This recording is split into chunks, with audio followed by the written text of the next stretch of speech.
The Forest Rest House Incident. The night we shouldn't have stayed there. In 2009, four university friends went on a short trip to a forest rest house deep inside a protected reserve in Bangladesh. They expected a peaceful adventure in nature. Instead, one of them returned home completely different. And for weeks afterward, he kept saying the same terrifying sentence. It followed us out of the forest. The beginning. This story was told by a man named Tanvir. At the time, Tanvir was a student at Dhaka University. It was the final year of his master's program, and like most students about to graduate, he and his friends wanted to celebrate before their lives became busy with jobs and responsibilities. There were four of them: Tanvir, Sajid, Rifat, and Mahir. They had been close friends for years. One evening, while sitting at a tea stall near the university campus, they started discussing travel plans. They wanted somewhere quiet, somewhere far away from crowds, somewhere they could remember forever. That was when Mahir suggested a place. His uncle worked for the forest department and occasionally stayed at a government forest rest house located deep inside a protected reserve area. The place was rarely used. There was no electricity, no mobile network, just trees, silence, and the occasional forest guard. To them, it sounded perfect. Within a week, everything was arranged. Mahir's uncle secured permission for them to stay there for 3 nights. They planned to leave early in the morning. The journey itself took most of the day. First, they took a bus from Dhaka, then another smaller local bus. Finally, they hired a motorized van to take them along a narrow red dirt road that disappeared into thick forest. As they entered the reserve area, the scenery changed completely. Tall trees covered both sides of the road. The sunlight struggled to pass through the thick canopy. The air felt cooler and strangely quiet. After almost 40 minutes of traveling through the forest road, the driver stopped the van. "This is as far as I go," he said. The rest house was another 10-minute walk from there. The friends grabbed their bags and continued on foot. Soon they saw the building. The forest rest house stood alone in a small clearing. It was a one-story structure built during the British colonial era. The white paint had faded over time.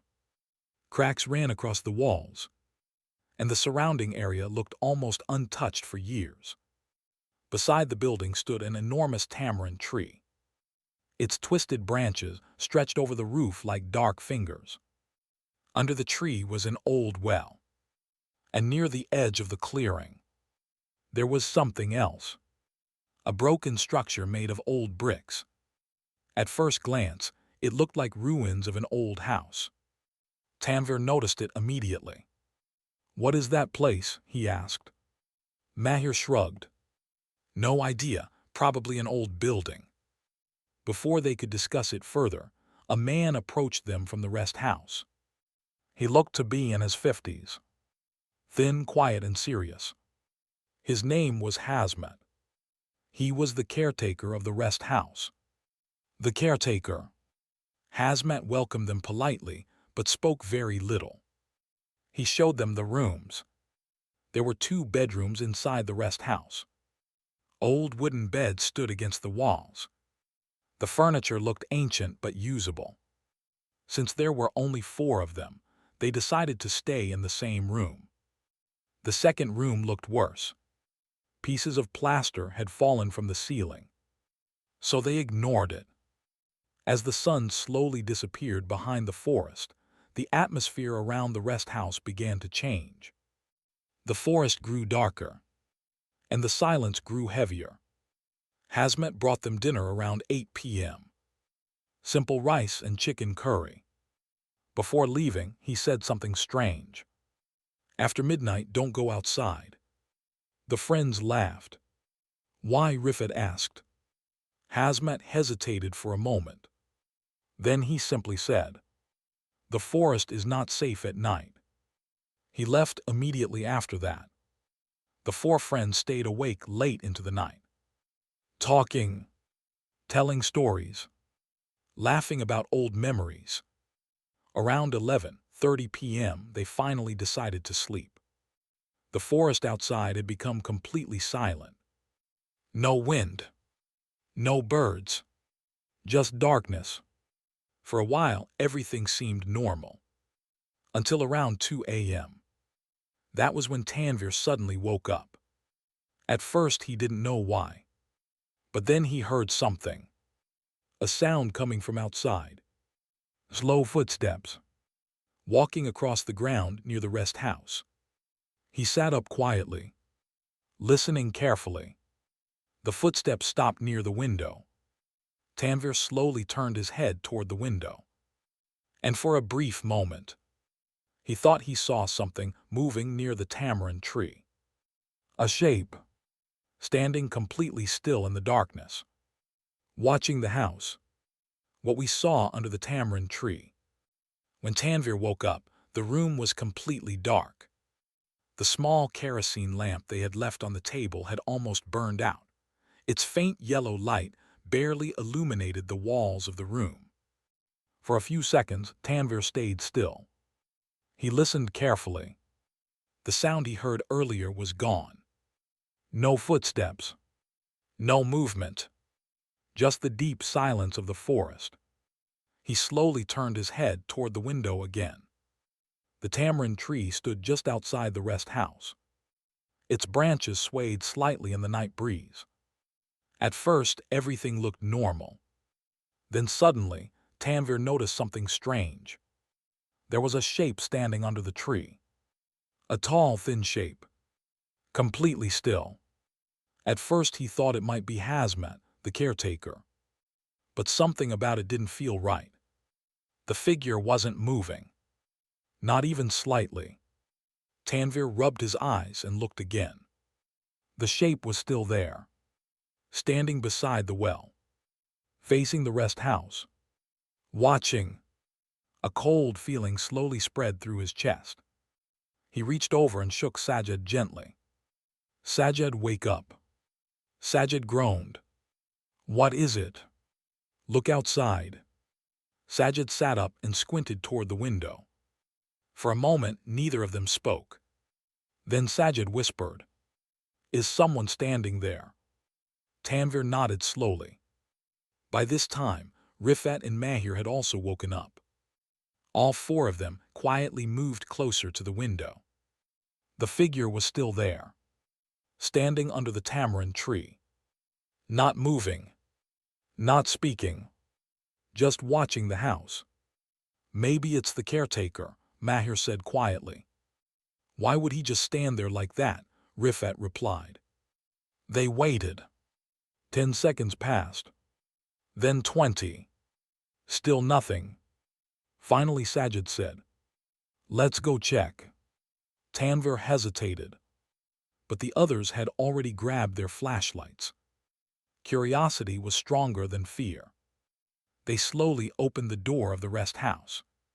The night air outside felt colder than before. Much colder. The forest looked darker now. Almost unnaturally dark. The four friends walked slowly toward the tree.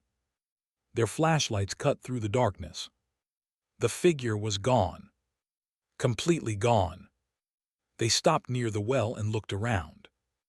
There was no one there. The clearing around the rest house was empty. "Maybe it was just a shadow," Mahir said. But then Tanvir noticed something on the ground. Footprints. Fresh footprints in the dirt. They started near the tamarind tree and ended directly in front of the window they had been looking through. But there was something wrong. The footprints only went in one direction. Toward the house. There were no footprints leading away. The four friends looked at each other. No one spoke. Suddenly, a voice came from behind them. "What are you doing outside?" They all turned around quickly. It was Hazmat, the caretaker. He stood on the veranda of the rest house, holding a lantern. His expression looked serious. "I told you not to go outside after midnight," he said. Sajid pointed toward the tree. "There was someone standing here." Hazmat didn't reply immediately. He slowly walked toward them and looked at the footprints on the ground. Then his face changed. For a moment, he looked genuinely worried. "You should go back inside," he said quietly. "Right now." "Why?" Rifat asked. Hazmat didn't answer. He simply repeated, "Go inside." Something about his tone made them listen. They returned to the rest house. Hazmat closed the door behind them. Then he sat down on a wooden chair near the wall. For a few moments, he said nothing. Finally, Tanvir asked, "Who was outside?" Hazmat stared at the floor. Then he said something that made the room feel colder. "You should not have come here." The friends looked at each other. "What do you mean?" Mahir asked.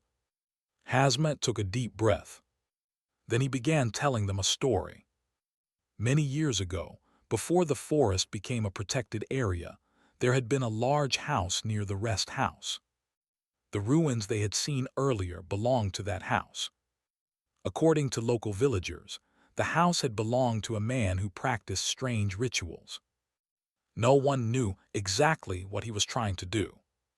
But people said strange things often happened there. Lights in the forest at night. Voices heard in empty places. Animals refusing to go near the house. Eventually, the house burned down in a mysterious fire. The man who lived there disappeared. Some villagers believed he died in the fire. Others believed something worse happened. Since then, the area around the ruins had always felt wrong. Hazmat finished his story quietly. The room remained silent. Finally, Rifat laughed nervously. "You're trying to scare us." Hazmat didn't laugh. He simply stood up. "Just stay inside tonight," he said.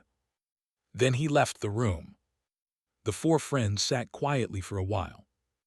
No one felt like joking anymore. Eventually, they went back to their beds. But sleep didn't come easily.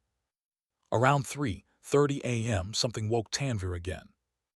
This time it wasn't footsteps. It was scratching. A slow scratching sound. Coming from the wall near the window. He sat up slowly. The sound continued. Scratch. Scratch.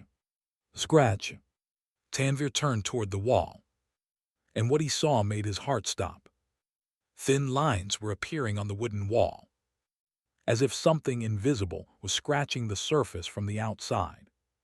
He stared in horror as the scratches slowly formed shapes.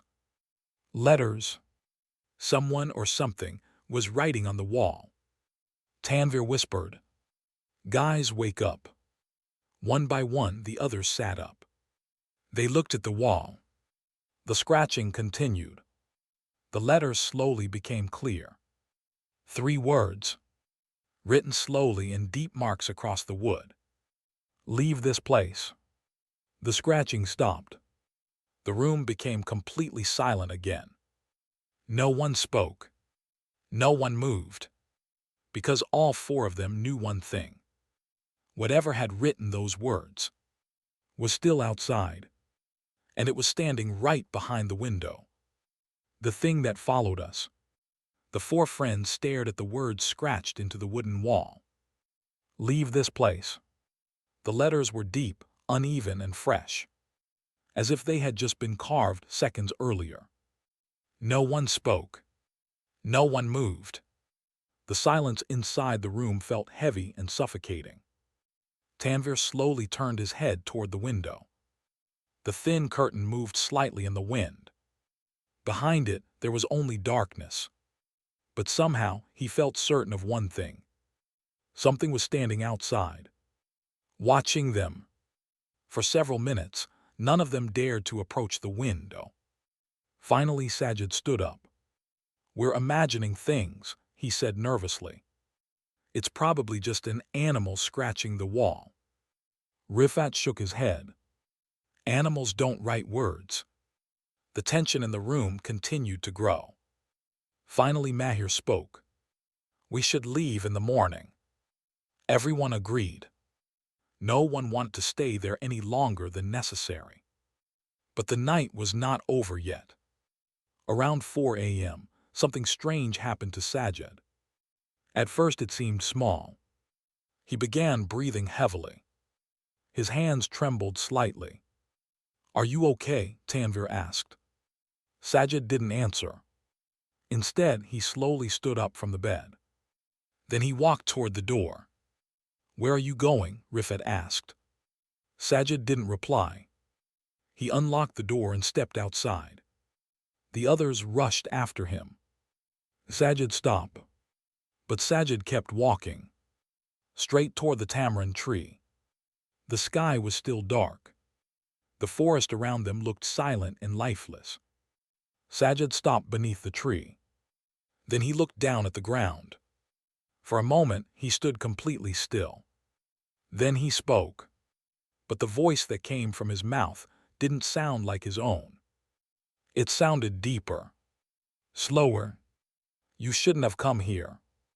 The three friends froze. Sajid, Mahir whispered. Sajid slowly turned around. His eyes looked different. Wide, unfocused, almost empty. Then he pointed toward the ruins near the edge of the clearing. He's still there, Sajid said quietly. Waiting. A cold wave of fear spread through Tanvir's body. Who? He asked. Sajid smiled slightly. But the smile looked wrong. The one who burned. Suddenly Sajid collapsed to the ground. The others rushed toward him. He was unconscious.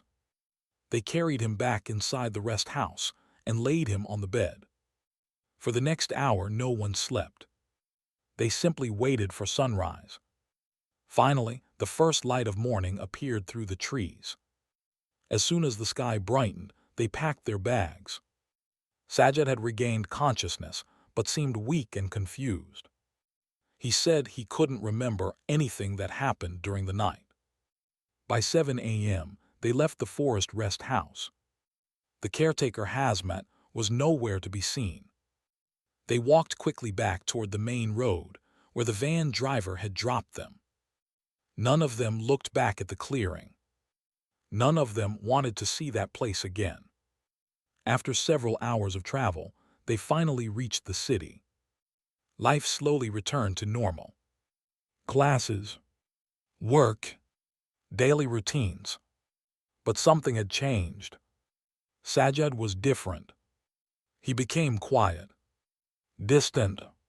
Sometimes he stared at nothing for long periods of time. One night, about 2 weeks later, Tanvir received a phone call from him. Sajid sounded frightened. I think something came back with us, he said. Tanvir felt his stomach tighten. What do you mean? Sajid hesitated. Then he whispered. Sometimes I see him standing outside my window. Tanvir tried to calm him down. But a few days later, Sajid's family took him to a doctor. They said he had been sleepwalking, talking to someone who wasn't there. And once, standing in the yard at night, staring toward the trees. Months passed. Eventually, Sajid seemed to recover. But the four friends never spoke about that trip again. Not until recently. Because last year, Tanvir met the old caretaker Hazmat again. By accident, Tanvir asked him one question. What really happened in that forest? Hazmat looked at him for a long moment. Then he said something Tanvir will never forget. The thing in the ruins doesn't stay in one place. It waits for someone to notice it.